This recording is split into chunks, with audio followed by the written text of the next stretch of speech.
the remote plains of northeastern Uganda, close to the border with South Sudan, survives one of the most extreme, intense, and unknown cultures in all of Africa, the Karamojong tribe. Isolated from the world and hardened by one of the most extreme climates on the planet, this tribe has resisted modernity for centuries, keeping alive its warrior traditions, blood rituals, marriages that begin with ceremonial kidnappings, and a nomadic lifestyle where a man can have up to 5 wives. In this tribe, female beauty is engraved with scars made with fire, and male pride is measured in sweat and cows. Their houses are built with cattle dung, and many women choose to live with very little clothing, not because of a lack of resources, but as a symbol of strength, freedom, and attractiveness. Because for them, showing their skin and their scars is the same as showing their power. Would you like to understand why these women mark their skin with fire to feel more attractive? Or why men conquer their partners with their sweat, strength, or herd? Then pay attention and don't miss this new video from Uncensored World, where you will meet the Karamojong, one of the most extraordinary and unknown tribes on the planet, where love begins with abduction and beauty is measured in scars. Let's get started. Before getting to know the Karamojong in detail, it is important to understand that much of what makes them unique, both in their lifestyle and their deepest beliefs, has to do with the remote and wild environment in which they live. We are talking about northeastern Uganda, a region bordering South Sudan, where vast plains merge with mountains and the sun scorches the earth relentlessly. This corner of Africa, far from tourist routes and modern hustle and bustle, is one of the most arid, harsh, and untamed territories on the continent and in the world. But it is also one of the most fascinating. A place where, as you will see, ancient tribes survive modernity, maintaining traditions and rituals that seem straight out of an adventure novel. The Karamojong live in Uganda, a country located in the heart of East Africa, bordering several African countries such as South Sudan, Kenya, the Democratic Republic of Congo, Rwanda, and Tanzania. The country has a population of over 45 million, making it a vibrant, diverse, and contrasting nation. Uganda is home to dozens of ethnic and tribal groups, each with unique customs, languages, and ways of life. Among them, the Karamojong stand out as one of the most extraordinary, fierce, and enigmatic peoples on the entire continent, because, as you will see, what happens among the Karamojong in their own land is unlike anything you have ever seen before. In the vast dry plains where they live, the heat can exceed 40 degrees Celsius for months, and rainfall is as scarce as it is unpredictable. Living in this arid border region forgotten by the government means living without access to clean water, electricity, or regular medical care. As a result, many women walk several miles every day with jerry cans on their heads to collect water from distant wells or rivers. Survival in this region is a daily challenge, as most families eat only once a day, a porridge made from sorghum or corn, while meat and milk are reserved for men or ceremonies. Due to this extreme climate, the Karamojong build very low huts with conical thatched roofs and walls made of a mixture of mud and cow dung. Far from being just an emergency solution, because they are easy to dismantle and move in this semi-nomadic society, this combination is also an ancestral technique that provides excellent thermal insulation and keeps the interior cool even on the hottest days. But there is more. The dung is not collected from just any cow, but from the tribe's own livestock, which gives it additional symbolic value. A house built with the dung of your own cows is a symbol of wealth and family pride. The women, who are responsible for preparing this mixture, apply it with their own hands to the walls, carefully smoothing every corner while the children play around them. These houses reflect the adaptation to one of the most hostile environments on the planet, and also the intimate relationship that this tribe has with their animals, where even their excrement becomes a symbol of life and protection. The compact shape of these houses not only protects them from the scorching heat, but also from frequent tribal conflicts, as in this remote region, cattle theft is more common than anywhere else. And it's no wonder here, a cow is worth more than money and can mean power, respect, or even the love of a woman. It's probably hard to imagine that among the Karamojong, love is not won with sweet words or romantic gifts, but with cows, scars, and a lot of courage. In this culture, livestock is the key to almost everything. The more cows a man has, the more chances he has of finding love, power, and respect. And no, this has nothing to do with building lots of houses thanks to their manure, but with a reality deeply rooted in much of the African continent: dowry. In many cultures, marriage is not based solely on love, but on a complex exchange where cattle play a leading role. This practice is known in various places as lobola, especially in southern Africa, although in the Karamojong culture it is called ayong, and represents the social value of a woman within the clan. For this reason, it is not uncommon to see young warriors walking for days across harsh and dusty landscapes, looking for markets where they can exchange goods, make deals, or get a cow. Sometimes these journeys are not just about acquiring cattle, but also about demonstrating courage, intelligence, and commitment. Because whoever gets cows gets respect and potentially a wife. In these markets, they often meet members of other tribes, exchange news, rumors, and glances, and take advantage of every opportunity to increase their status and marriage prospects. When a Karamojong man decides it is time to start a family, he begins the process of approaching the family of the woman he desires. But before any union can take place, he must offer payment in the form of cattle, and not just any cow, the healthiest, strongest, and most valuable ones. This gesture not only symbolizes that the man has the means to care for his wife, but also that he is willing to honor her family. The exact number of cows may vary, but the gesture must be substantial. If the family accepts, a period of agreements between clans, celebrations, and finally, the ritual of symbolic kidnapping that initiates the marriage begins. Among the Karamojong, a single man can have up to 5 wives, although in practice this is only possible for those who own a large number of cattle. Polygamy is not only tolerated but associated with prestige. Each new wife increases the man's social status, consolidating him as a provider and figure of power. In addition, each wife usually lives in her own hut within the same compound, which also reflects the husband's ability to maintain multiple households. As for women, their role is strongly influenced by clan traditions. Although some may have a certain degree of choice, decisions are usually made by families, especially by fathers. From an early age, many women know that their future will largely depend on the number of cows someone is willing to pay for them. However, this does not mean that there is no affection or bond between couples. In many cases, marriages are consolidated over time through cohabitation, children, and shared rituals. But in this society, love is not the starting point, but the destination that is reached with cows, respect, and resilience. But even though cows open the doors to marriage, there is another way to conquer desire in Karamojong culture, and it has nothing to do with livestock. Amidst the many dusty tribal dances of this tribe, many women watch the men's bodies closely as they jump, run, or engage in physical challenges, and not for entertainment. The sweat glistening on their torsos, the tense muscles after exertion, and the determination in their eyes are signs of virility, power, and desire. Among the youngest, especially in contexts not regulated by dowry or when they are not yet engaged, some women choose their intimate partners based on this physical strength. The man who endures the most dances, lifts the most weight, or best withstands the heat and fatigue is usually the favorite. This reality, far from what we might imagine, has a very clear logic in a territory where survival depends on endurance, physical work, and the ability to protect and provide in one of the hottest and most arid environments on Earth.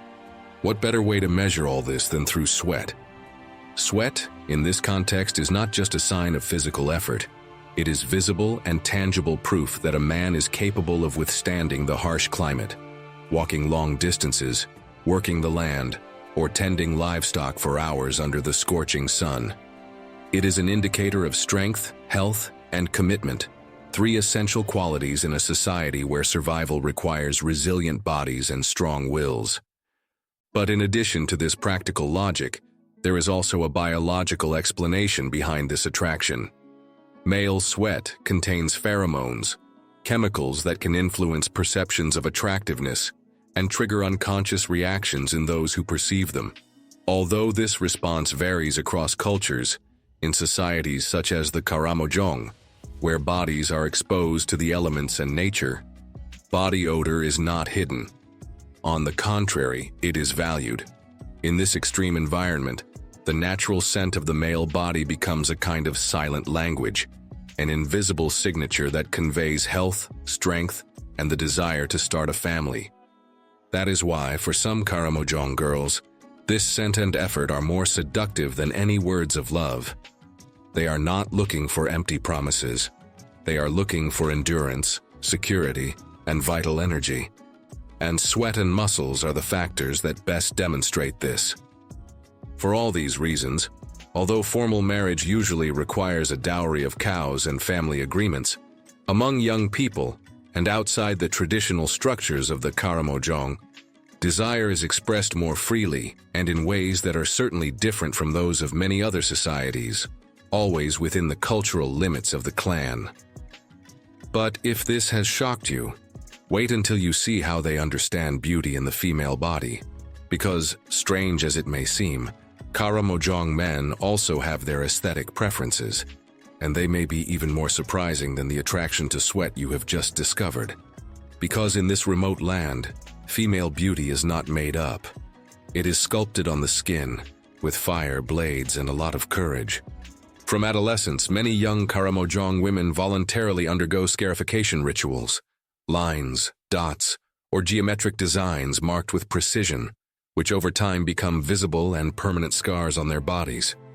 Far from hiding them, these women display them with pride, like ancestral jewelry.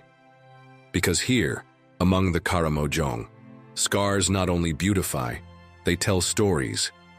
And in the case of women, they are the ultimate symbol of beauty and femininity.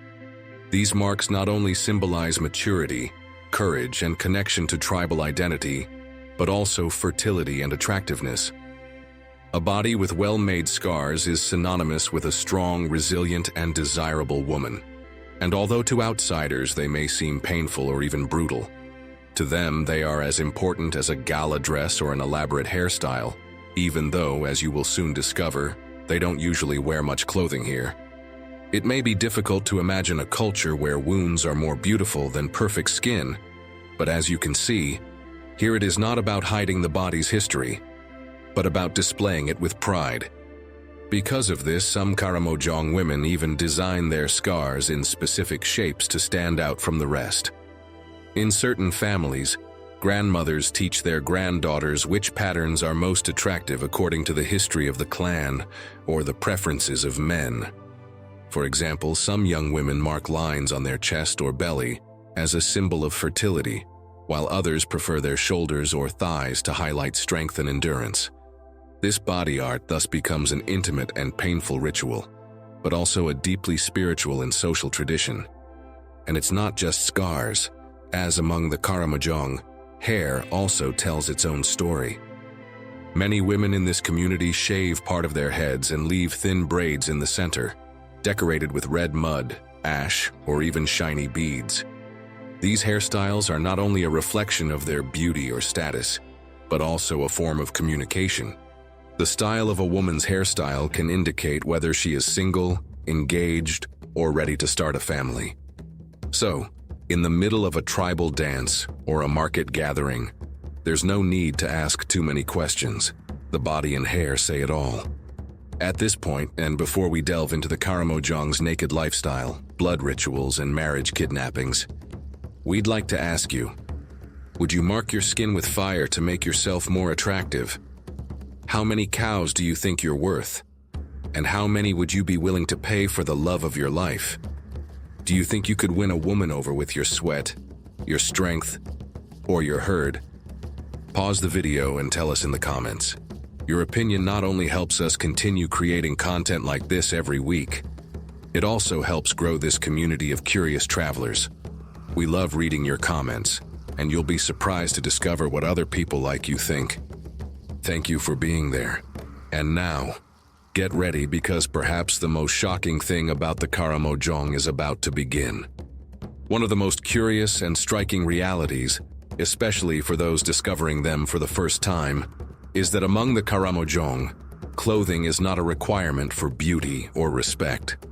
In this hot and dusty corner of the African continent, the body is not hidden but displayed with pride, like an open book that tells the story, status, and even the intentions of the person wearing it.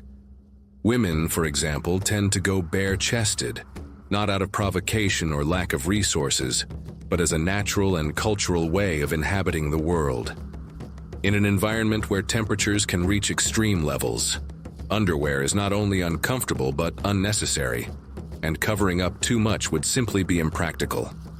Here, the naked body is part of the landscape, as are the burning sun, the red dust, and the horns of cattle. But there is more to this custom than meets the eye. Nudity is also a visual language of beauty, power, and tradition. Women decorate their skin with natural oils, ash, and of course their ritual scars, which stand out even more when displayed in the open air. The more visible their skin, the more they can show their strength, their history, and their attractiveness. Far from Western standards, here elegance is slowly sculpted onto the skin. This physical openness is also reflected in their celebrations. During certain rituals or traditional dances, men and women participate practically naked, sometimes covering only the essentials with minimal fabrics or symbolic decorations. It is at these moments that the movements become intense, with twists, jumps, and pelvic thrusts that mimic the intimate union between couples, celebrating fertility, virility, or simply choosing a mate.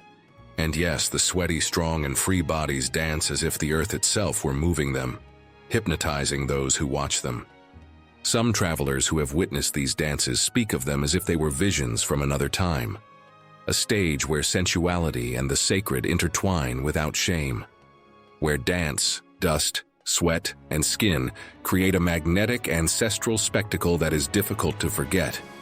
And if you thought you'd seen it all, wait until you discover what blood rituals or marriage kidnapping mean to them, the ritual that literally marks the beginning of married life. Ready to continue?